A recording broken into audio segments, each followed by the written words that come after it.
Hai semuanya, balik lagi di channel aku. Kenalin, nama aku Anita. Buat yang baru datang, selamat datang.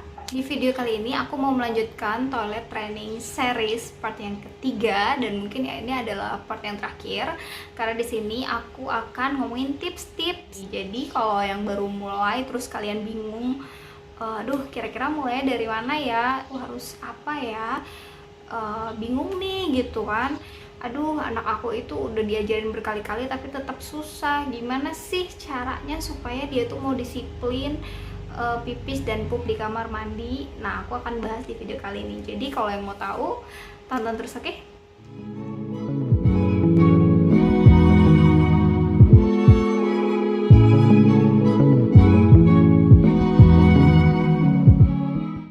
Oke, langsung kita mulai aja ya. Jadi ini semua adalah berdasarkan pengalaman aku sendiri.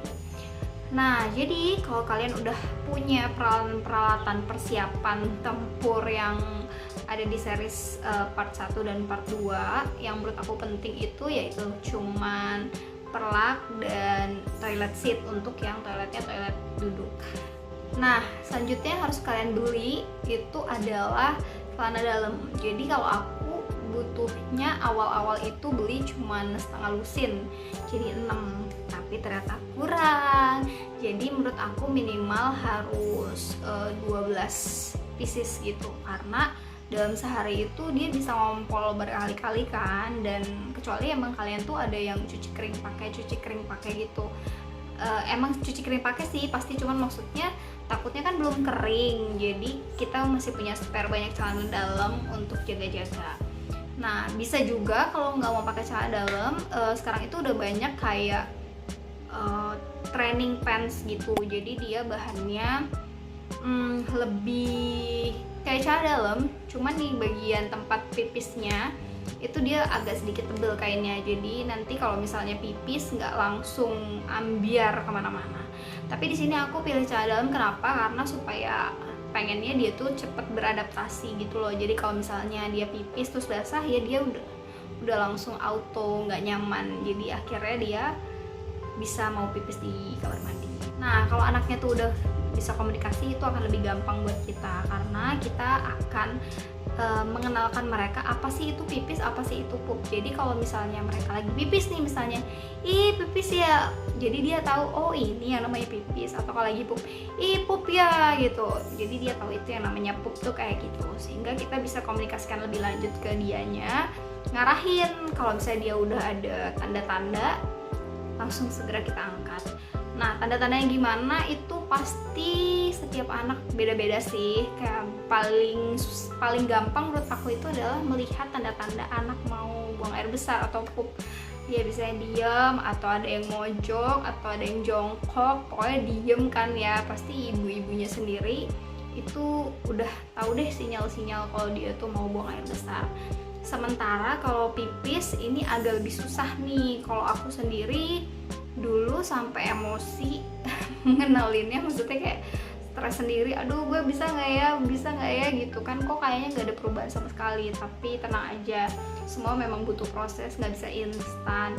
Jadi langkah-langkahnya adalah kalau misalnya mau ngenalin anaknya pipis, itu lebih baik kita kayak tawarin sejam sekali sih menurut aku. Karena tuh aku pernah melakukan uji coba gitu ya, aku biarin kira-kira range dia pipis, jarak dia pipis dari pipis yang pertama ke pipis yang kedua itu berapa lama.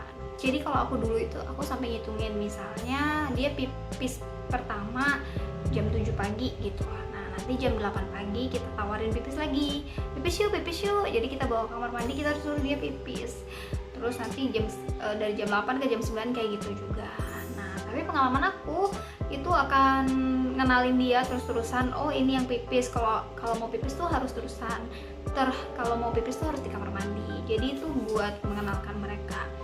Nanti lama-kelamaan si anak itu mereka kayak bisa nahan gitu, dari yang 1 jam sekali pipisnya bisa 2 jam sekali gitu. Jadi mereka kayak udah bisa nahan mungkin ya, dia bisa 2 jam sekali, dan lama-lama nanti dia bisa kita bilangin kalau mau pipis bilang ya gitu.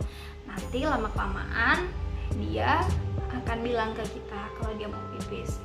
Nah ini memang butuh sedikit effort dan usaha dari ibunya, memang lebih ribet.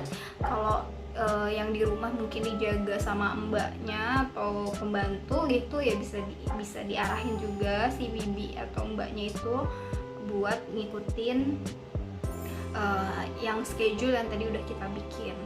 Terus aku tuh dulu juga pernah menyangka kalau misalnya dia nggak pakai celana dalam ya, karena saking borosnya celana dalam jadi aku langsung pakein celana aja deh. Ternyata itu lebih ribet lagi, karena kalau dia sampai pup itu berjatuh-jatuhan di lantai dan ya ada adegan ngutin pup gitu. Aku soalnya pernah melakukan itu. Ya pakai celana dalam aja deh, walaupun itu berganti-ganti terus. Selanjutnya, kalau dia mau tidur siang, jangan lupa sebelum tidur siang kita nyuruh dia pipis lagi supaya kandung kemihnya itu kosong. Jadi dia selama tidur siang 2 atau 3 jam dia nggak ngompol. Walaupun pada prakteknya pasti ada aja sih ngompolnya gitu, tapi it's okay. Seenggaknya kita udah mengenalkan mereka kalau sebelum tidur tuh pipis dulu gitu, untuk mencegah mereka ngompol. Nah, terus kalau misalnya tidur malam gimana?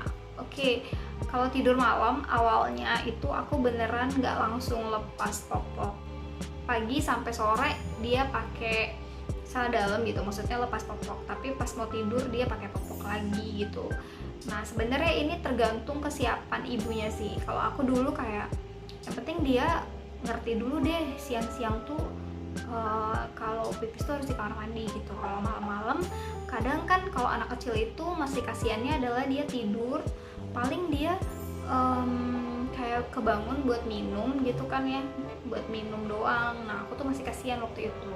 Tapi kalau memang para ibu-ibu atau siapapun yang jagain anaknya itu mau lebih usaha atau effort atau repot sedikit, it's okay buat dari hari pertama toilet training itu langsung lepas popok malamnya.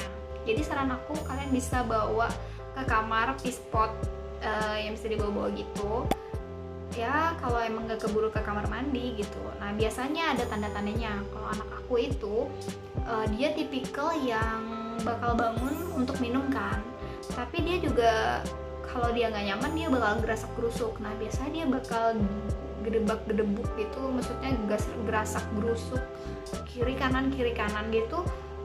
Bisa langsung aku bangunin dan aku tawarin mau pipis atau enggak. Bukan tawarin sih, lebih tepatnya dibawa ke kamar mandi untuk pipis gitu. Nah ini yang aku bilang tadi, usahanya atau agak repotnya sedikit. Tapi kalau kalian udah siap, it's okay. Makin cepat makin bagus sih, karena aku memulai toilet training itu dari umur mungkin 2,5 tahun, tapi baru berhasil banget itu umur 3 tahunan lebih deh, baru berhasil yang bener-bener dia nggak ngompol. Siang-siangnya dia udah bisa nahan pipis, udah bisa bilang pup, udah bisa bilang kebelet. Nah walaupun ya kadang-kadang sampai mau umur 4 tahun sekarang juga kadang aku masih struggling sih. Kadang dia masih ngompol, kadang dia kebelet banget yang kayak udah di depan kloset padahal, tapi dia nggak bisa buka celana terus dia pipis di celana. Karena anak aku sendiri tuh dia udah bisa pipis sendiri sekarang, maksudnya nggak perlu kita temenin gitu. Nah jadi gitu ya teman-teman yang bisa aku sampaikan atau aku infoin, karena pada dasarnya kita sendiri yang kenal anak kita itu kayak gimana. Jadi kalau ditanya misalnya gimana sih cara mengenali tanda-tanda anak mau atau siap untuk toilet training, ya memang kesiapan harus pada 2 arah gitu. Maksudnya anaknya misalnya menurut aku sih harus udah bisa komunikasi lebih enak sih, nggak harus jelas tapi dia udah bisa tahu gitu, bisa ngomong lah sedikit-sedikit, it's okay. Dan ibunya juga mentalnya harus kuat banget, karena menurut aku di sini akan banyak emosi, banyak melatih tambah sabar gitu kan. Karena di situ bener-bener yang aku merasakan emosi, hampir menyerah, udah nggak tahu harus kayak gimana karena rasanya nggak berhasil, tapi percaya aja kalau ini tuh semua proses, percaya aja kalau kita tuh dulu juga kayak gitu, kita tuh juga ngompol di celana. Jadi ingat itu aja sih, kalau mau marah nggak apa-apa sih. Nah, jadi kadang memang peran yang paling penting menurut aku tuh pengasuhnya, terlepas itu pengasuhnya ayahnya, ibunya, atau mbaknya, atau neneknya mungkin, atau siapapun itu. Jadi memang dibutuhkan kesabaran ekstra, karena ngajarin anak kecil itu aku merasakan nggak gampang ya, apalagi ngasih instruksi ke mereka yang mungkin sebelumnya mereka nggak pernah tahu, dan itu hal baru buat mereka gitu. Jadi memang harus pelan-pelan dan harus sabar, dinikmati prosesnya. Kalau ditanya tanda-tandanya gimana sih supaya kita tahu anak itu pipis gimana, pup gimana, seperti aku bilang tadi, kalau pup itu pasti lebih gampang nganalinnya, tapi kalau pipis itu agak lebih tricky. Jadi memang aku sistemnya adalah aku yang ngajakin, bukan nunggu anak aku ngomong. Karena kalau misalnya ngajakin anak aku ngomong kalau mau pipis bilang ya, pada akhirnya nggak akan berhasil, karena mereka nggak ngomong dan berakhir mereka itu pipis di celana. Jadi kitanya juga harus proaktif untuk nawarin anaknya pipis di toilet gitu. Jadi segitu dulu video dari aku kali ini, semoga bermanfaat, semoga membantu, dan semoga kalian semua berhasil melewati satu drama lagi, yaitu drama lepas popok, drama potty training. Jadi semangat. Kalau kalian suka video ini, jangan lupa like dan subscribe ke channel aku untuk lihat video aku selanjutnya. See you, bye.